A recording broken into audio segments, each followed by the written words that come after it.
السلام علیکم عزیز طلباء و طالبات۔ آج ہم درسی کتاب سے روداد نویسی کے بارے میں معلومات حاصل کریں گے، مطالعہ کریں گے۔ تو عزیز طلباء و طالبات، دراصل روداد نویسی کے کیا معنی ہوتے ہیں؟ روداد نویسی یعنی جو واقعات یا احوال آپ کے سامنے ہوئے وہ روداد ہے۔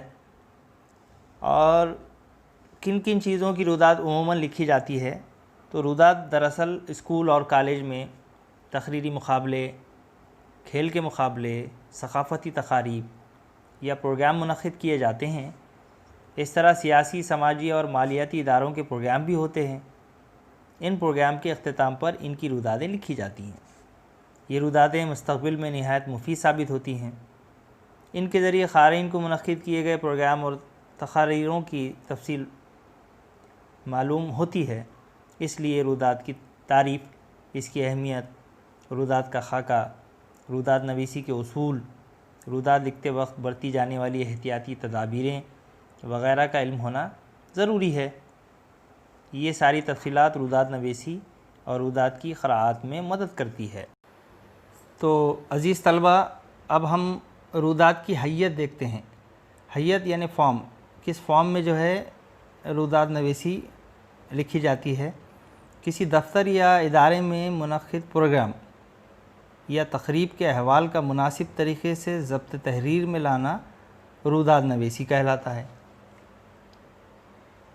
تقریب کی تفصیل لکھتے وقت تقریب کا مقصد، اس کی تاریخ اور وقت، شرکائے جلسہ، کارروائی، اختتام وغیرہ نکات شامل کیے جاتے ہیں۔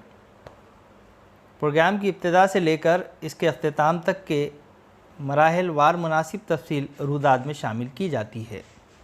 کسی مسئلے کے متعلق معلومات حاصل کر کے اس کی پیچیدگیوں کا جائزہ لینے کے لیے، خاص طور پر اس مسئلے کے حل کے لیے مقرر کیے گئے کمیشن کے احوال کو روداد کہتے ہیں۔ اس طرح ترقی کی روداد، تفتیشی روداد، معلوماتی روداد، تحقیقی روداد، ماہانہ روداد اور سالانہ روداد جیسی مختلف قسم کی رودادیں ہوتی ہیں۔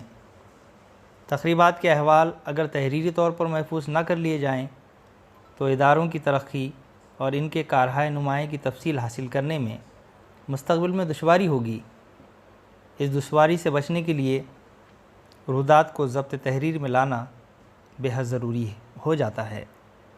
آئندہ زمانے کے منصوبہ بندی کے لیے بھی روداد مفید ثابت ہو سکتی ہے۔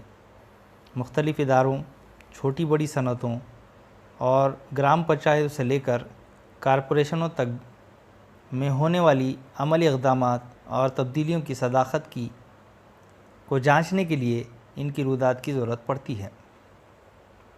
کسی مسئلے کے متعلق مناسب فیصلے کے لیے عوامی مقام پر کسی نہایت اہم منصوبے یا صنعت کو جاری کرنا ہو تو اولاً ان کے روداد جمع کرنی ہوتی ہے۔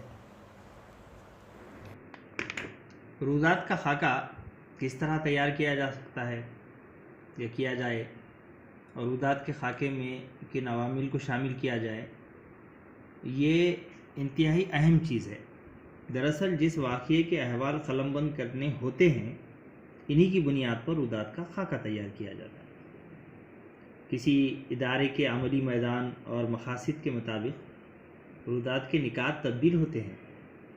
کسی کالج کے تقریری مقابلے اور کھیل کے مقابلے کے احوال کی روداد میں فرق ہو سکتا ہے، کیونکہ کھیل اور تقریر کے مقابلے کی نوعیت دونوں جدا جدا مختلف ہوتی ہے۔ موضوع کی مناسبت سے روداد کی تحریر، ان کے مراحل، ان کی اکائیاں، ان کے جزوی موضوعات، ان کے مدارج وغیرہ میں کسی حد تک فرق یا تبدیلی کی گنجائش رہے گی۔ روداد نویسی کے 4 مراحل جو انتہائی ضروری ہے جب ہم روداد تیار کریں گے، ان 4 عوامل کو شامل کرنا ہمارے لیے ضروری ہے۔ نمبر 1 تمہید، یعنی روداد کا آغاز جسے کہیں گے۔ روداد کا درمیانی مرحلہ جسے ہم تفصیل کہیں گے، اور روداد کا اختتامی مرحلہ جسے ہم اختتامیہ کہتے ہیں۔ ہم کو اس بات کا انتہائی خیال رکھنا چاہیے کہ روداد کی زبان و بیان ہمارے خاکے کی لیے انتہائی ضروری ہے۔ ساتھ ہی ساتھ جملہ بندی، بندش، تراشوں کا خیال رکھیں، اور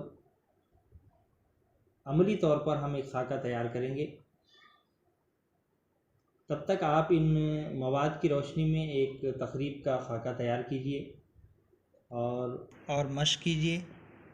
مشق کے دوران جو دشواریاں اور پریشانیاں آپ کے درپیش ہیں اسے واٹس ایپ پر بھیجیے تاکہ دشواریوں کا حل تلاش کیا جا سکے۔ ہم نئے ویڈیو میں عملی طور پر خاکہ کس طرح تیار کیا جائے گا عنقریب آپ سے رجوع ہوتے ہیں، ملتے ہیں۔ تب تک کے لیے ہمیں اجازت دیجیے۔ اللہ حافظ۔